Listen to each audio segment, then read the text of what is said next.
Good afternoon everyone. आज का हमारा टॉपिक है भाषा का अर्थ एवं उसकी प्रकृति। तो भाषा के अर्थ और प्रकृति को समझाने से पहले मैं थोड़ा आपको इसकी इंट्रोडक्शन के बारे में बात करूंगी, थोड़ा भूमिका में जाऊंगी, इसकी भूमिका के बारे में आपको समझाऊंगी। तो भूमिका में आप करोगे कि जैसे सबसे पहले आप बताओगे कि भाषा भाषा क्या है। भाषा भावाभिव्यक्ति एवं विचार विनिमय का सांकेतिक माध्यम है। बात करें जहाँ तक भावाव्यक्ति की बात है, यह कार्य तो संसार के सारे प्राणी, ठीक है, सारे प्राणी में सभी जीव जंतु भी आते हैं, मनुष्य भी आते हैं, सभी प्राणी जो हैं किसी ना किसी रूप में करते ही हैं। जैसे कुत्ते को ही ले लीजिए, कुत्ता जो है भौंवा करके, बिल्ली को ले लीजिए, बिल्ली म्याऊं म्याऊं करके, और चूहे जो हैं अपनी चूं चूं करके अपने भावों को व्यक्त करती हैं। आपने चिड़िया की चींची की आवाज़ भी सुनी होगी, और कोयल जो कूकती रहती है उसकी मधुर ध्वनि जो करती है ना, वो कू कू है ना करती है, सुनिए ना आपने। उसमें वो क्या करती है, वो अपने भावों को अभिव्यक्त करती है। तो ये जो है हमारे प्राणी जो हैं अपने भावों की व्यक्ति इस प्रकार करती हैं। लेकिन विचार शक्ति, पहले बात कर रही थी मैं भावाव्यक्ति की, अब बात कर रही हूँ विचार शक्ति की। भावाव्यक्ति तो सभी प्राणियों में होती है, लेकिन विचार शक्ति विधाता ने केवल मनुष्य को ही दी है। वह भावाभिव्यक्ति के साथ साथ विचार भी करता है और विचार विनिमय भी करता है। अब भाषा की परिभाषा के बारे में विभिन्न विद्वानों ने अपने अपने विचार जो हैं प्रकट किए हुए हैं। मैं यहाँ आपके सामने 3 विद्वानों के परिभाषाओं को शेयर करना चाहूँगी। नंबर 1 में मैं आपको बताना चाहूँगी यहाँ है स्वीट के अनुसार कि स्वीट जी भाषा की परिभाषा के बारे में क्या बोलते हैं। वो बोलते हैं कि भाषा क्या है, भाषा ध्वनियों द्वारा मानव के भावों की अभिव्यक्ति है। किसने कहा, स्वीट ने। क्या बोला, स्वीट जी बोलते हैं कि भाषा ध्वनियों द्वारा मानव के भावों की अभिव्यक्ति है। सेकंड परिभाषा दी है डॉक्टर बाबूराम सक्सेना जी ने। तो डॉक्टर बाबूराम सक्सेना जी बोलते हैं कि जिन ध्वनि चिन्हों द्वारा मनुष्य परस्पर विचार विनिमय करता है उसे भाषा कहते हैं। क्या बोलते हैं डॉक्टर बाबूराम सक्सेना जी, बोलते हैं कि जिन ध्वनि चिन्हों द्वारा मनुष्य परस्पर विचार विनिमय करता है उसे हम भाषा कहते हैं।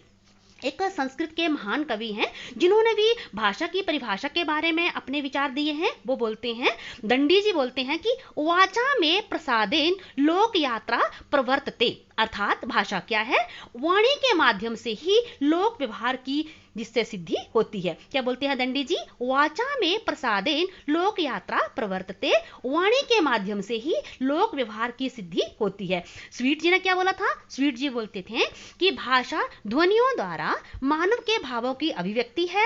डॉक्टर बाबूराम सक्सेना ने बोला जिन ध्वनि चिन्हों द्वारा मनुष्य परस्पर विचार विनिमय करता है उसे भाषा कहते हैं। और दंडी जी बोलते हैं कि वाचा में प्रसादेन लोक यात्रा प्रवर्तते। तो ये थी भाषा की परिभाषाएं।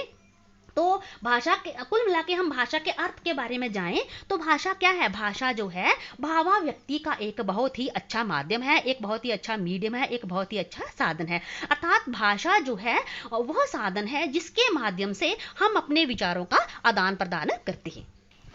तो भाषा क्या है, भाषा जो है मौखिक अभिव्यक्ति का एक बहुत ही सशक्त माध्यम है, एक बहुत ही अच्छा साधन है। भाषा क्या है, भाषा हमारे पास एक ऐसा साधन है जिसके माध्यम से हम अपने विचारों को दूसरों तक पहुंचा सकते हैं, अपने मनोभावों को, अपने संवेगों को दूसरों से साझा कर सकते हैं। अब बात करते हैं लैंग्वेज की, भाषा की नेचर की, उसकी प्रकृति की। देखो हर इंसान की, हर किसी की अपनी अपनी आदत होती है, ठीक उसी प्रकार लैंग्वेज की भी, भाषा की भी अपनी एक आदत होती है। और उसकी आदत के लिए मैंने यहाँ 18 पॉइंट दिए हैं, आपको इन पॉइंट्स को आराम से ध्यान से समझना है, ठीक है। सबसे पहला पॉइंट उठाती हूँ मैं कि भाषा क्या है। भाषा की आदत में है, सबसे पहले भाषा की प्रकृति में है, सबसे पहला जो पॉइंट शामिल है वो है भाषा एक सामाजिक वस्तु है। नंबर 1 क्या है हमारा, नंबर 1 इज भाषा एक सामाजिक वस्तु है, ठीक है। तो क्या है, लैंग्वेज एक कैसे हुई सामाजिक वस्तु। देखो एक तरफ लैंग्वेज को रखो, दूसरी तरफ समाज को रखो। लैंग्वेज मीन्स भाषा और समाज मीन्स हम लोग। जब लैंग्वेज है तो हम लोग हैं और हम लोग हैं तो लैंग्वेज है। मानो हमारे पास हम सब हैं, हम लोग हैं, हमारे पास समाज है, लेकिन उस समाज के पास कोई लैंग्वेज नहीं है, कोई बोलने के लिए भाषा नहीं है, तो उस समाज का कोई भी अस्तित्व नहीं रह जाता है, ठीक है। और मानो कि कोई लैंग्वेज है और उस लैंग्वेज को बोलने के लिए कोई भी समाज नहीं है, कोई भी समूह नहीं है, कोई भी लोग नहीं है, तो उस लैंग्वेज का भी कोई भी मतलब नहीं रह जाता, ठीक है। तो लैंग्वेज का सीधा सा संबंध किससे है? समाज से है। भाषा हमारे पास क्या है? एक सामाजिक वस्तु है, ठीक है। नंबर 1 पॉइंट था भाषा एक सामाजिक वस्तु। नंबर 2 आता है भाषा एक परंपरागत वस्तु। परंपरा मीन्स हमारा रीति रिवाज, हमारे परंपराओं से। तो भाषा किससे जुड़ी हुई है? भाषा का संबंध ठीक किससे है? हमारी परंपरा से जुड़ा हुआ है। क्योंकि देखो भाषा किससे सीखी जाती है? भाषा सीखते हैं हम इमिटेशन के माध्यम से, भाषा सीखते हैं हम अनुकरण के माध्यम से। अनुकरण करते हैं ना दूसरों का, तभी लैंग्वेज हम सीख पाते हैं ना। तो भाषा जो है एक पीढ़ी से दूसरी पीढ़ी में जो है ट्रांसफर हो जाती है, उसको सीखते इंसान चला जाता है।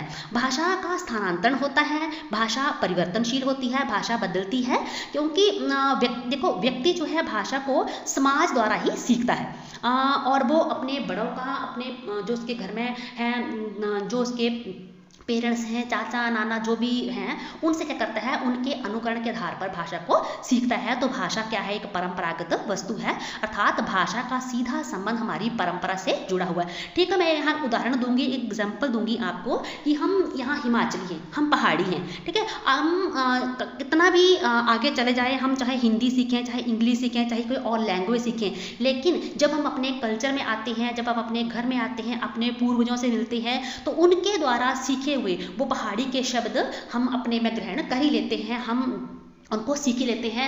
मानो एग्जाम्पल अपने बच्चों का दें हम, कि हम कितना भी चाहें कि अपने बच्चों को हम पहाड़ी नहीं सिखाएंगे, लेकिन हमारी परंपरा का ये इफेक्ट पड़ता है कि हमारे बच्चे जो हैं हिंदी और इंग्लिश बोलते हुए भी पहाड़ी जो है ईजिली सीख जाती हैं। तो लैंग्वेज का सीधा संबंध किससे है? हमारी परंपरा से जुड़ा हुआ है। लैंग्वेज क्या है? एक परंपरागत वस्तु है। नंबर 1 पॉइंट था मेरा भाषा एक सामाजिक वस्तु है। नंबर 2 पॉइंट है मेरा भाषा एक परंपरागत वस्तु है।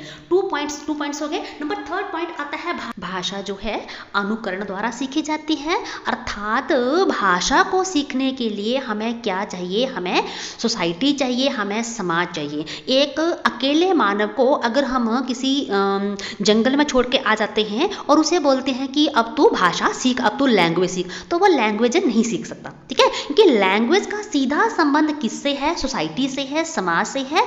इसलिए भाषा को हम किससे सीख सकते हैं? किसके आधार पर सीख सकते हैं? अनुकरण के आधार पर, अनुसरण के आधार पर, जिसको बोलते हैं इमिटेशन। चाहे वो अनुसरण जो है अपनी माँ का हो, या अपने पिताजी का हो, या स्कूल में अध्यापकों का हो, किसी फ्रेंड्स का हो, या किसी और अच्छे जेंटलमैन का हो। तो हम जिसके संपर्क में जाएंगे, जिसका जैसा अनुकरण करेंगे, हम उसी प्रकार की भाषा सीख पाएंगे। तो भाषा किससे सीखी जाती है? भाषा जो है अनुकरण द्वारा सीखी जाती है।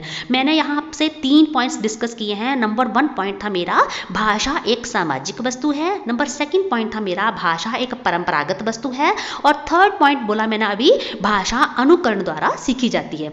इन तीनों पॉइंट्स के लिए आपने 1 वर्ड जो है माइंड में रखना है। नंबर 1 पॉइंट पे था आपका समाज, सामाजिक को समाज से जोड़ोगे, परंपरागत को परंपरा से जोड़ोगे, और 3rd में आप अनुकरण को माइंड में रखोगे, ठीक है। नंबर 4th पॉइंट आता है मेरा भाषा परिवर्तनशील है, अर्थात भाषा क्या है? भाषा चेंजेबल है, भाषा बदलती रहती है। देखो भाषा स्थिर नहीं है, वो क्या है? वो गतिशील है। आज से जो 50 वर्ष पहले की हिंदी थी और जो आज की हिंदी है, ठीक है, जो 50 साल पहले हिंदी बोली जाती थी और जो आज की हिंदी में है, उसमें बहुत सा अंतर आ गया है। उसी प्रकार बर्तनी में भी चेंज हुए हैं। 50 साल पहले जो शब्द जिस प्रकार लिखे जाते थे, आजकल उन शब्दों का जो है रूप अलग हो गया है। आज बर्तनी में चेंज होने के कारण उनको अलग तरह से लिखा जाता है, ठीक है।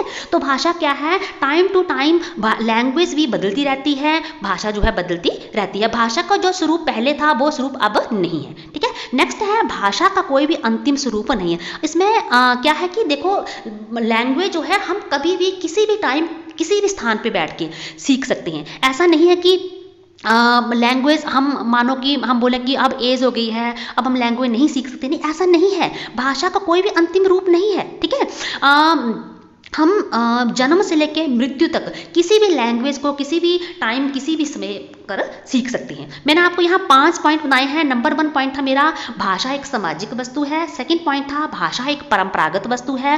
थर्ड पॉइंट था मेरा, भाषा अनुकरण द्वारा सीखी जाती है। फोर्थ पॉइंट था मेरा, भाषा परिवर्तनशील है। और फिफ्थ पॉइंट है मेरा, भाषा का कोई अंतिम स्वरूप नहीं है। ठीक है, इन पांचों पॉइंट के लिए आपने वन वर्ड, ये एक ट्रिक है लर्न करने का, मैं लर्न करने का ट्रिक बता रही हूँ आपको। लर्न करने के ट्रिक के लिए आपने इन पांचों पॉइंट का, मानो कि पांचों पॉइंट आपको लर्न नहीं हो रहे हैं, तो इन लर्न करने के लिए आपने पांचों पॉइंट का वन वर्ड जो है अपने माइंड में सेट कर लेना है। जैसे नंबर 1 पॉइंट में क्या बताया था मैम ने बताया था समाज। ठीक है, उसको सोसाइटी से जोड़ना है। किसको? लैंग्वेज को।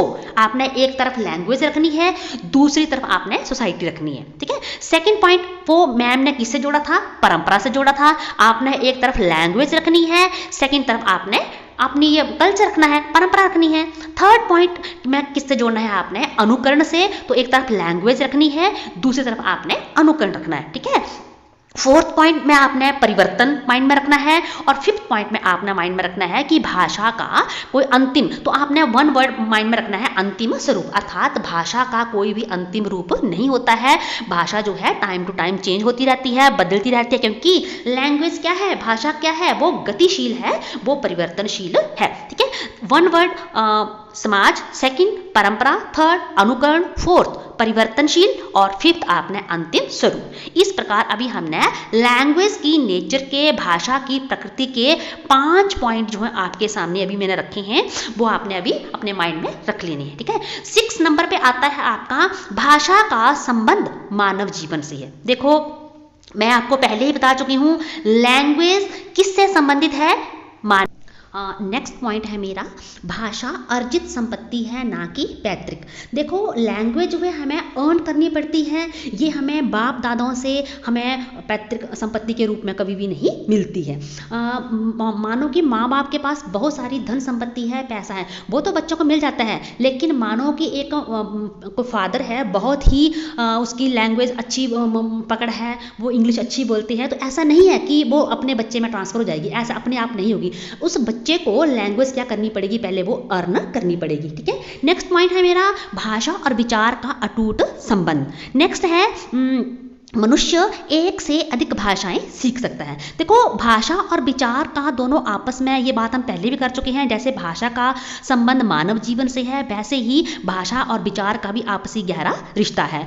मनुष्य एक से अधिक बहुत सारी भाषाएं सीख सकती है, उसके ऊपर कोई भी ऐसा अंकुश नहीं है कि केवल उसे एक ही भाषा सीखनी है। भाषा जो है इच्छा पर निर्भर करती है। किसी भी मनुष्य की जो इच्छा होगी, जिस भी भाषा को सीखने की इच्छा होगी, वो उस भाषा को सीख सकता है।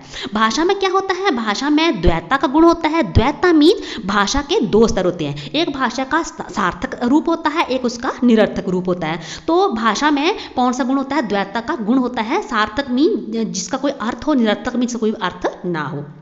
भाषा जो है लिपि संकेतों द्वारा लिखित रूप धारण करती है। जब तक किसी भी लैंग्वेज को, किसी भी भाषा को उसकी लिपि नहीं मिलती है, तब तक उस हम भाषा को लिख नहीं सकती हैं। नेक्स्ट है मेरा, भाषा संस्कृति और सभ्यता से जुड़ी हुई है। देखो, भाषा का सीधा संबंध किससे है? उसकी संस्कृति और उसकी सभ्यता से जुड़ा हुआ है। एग्जाम्पल के लिए, उदाहरण के लिए, कोई भी भाषा हो, उसमें उसकी सभ्यता और संस्कृति झलक ही पड़ती है। पंजाबियों को ले लीजिए, अगर हम किसी पंजाबी के मुंह से पंजाबी सुनेंगे ना, तो हम ऑटोमेटिकली उसको बोलते हैं कि ये पंजाब से आया हुआ है। हम हिमाचली हैं, हम पहाड़ी बोलते हैं, तो हमारी जो संस्कृति, हमारा कल्चर हमारी पहाड़ी में झलक जाता है। ठीक है, प्रत्येक भाषा की अपनी एक अलग पहचान होती है। देखो, चाहे वो इंग्लिश है, चाहे वो हिंदी है, चाहे वो पंजाबी है, चाहे वो गुजराती है, हर भाषा का अपना एक अलग रूप है, उसकी अपनी एक अलग पहचान है। और किसी भी मानव की सबसे बड़ी विशेषता क्या होती है? उसकी लैंग्वेज ही होती है, उसकी भाषा ही होती है। भाषा क्या है? भाषा विकासशील होती है। वो क्या होती है? वो टाइम टू टाइम चेंज होती रहती है, गतिशील है और वो परिवर्तनशील भी है। ठीक है, भाषा में विभिन्नता और अनेक रूपता। ठीक है, भाषा में क्या है? हमारे देश में, भारत देश में बहुत सारे लोग हैं और यहाँ बहुत सारी बोलियाँ, बहुत सारी भाषाएं बोली जाती हैं।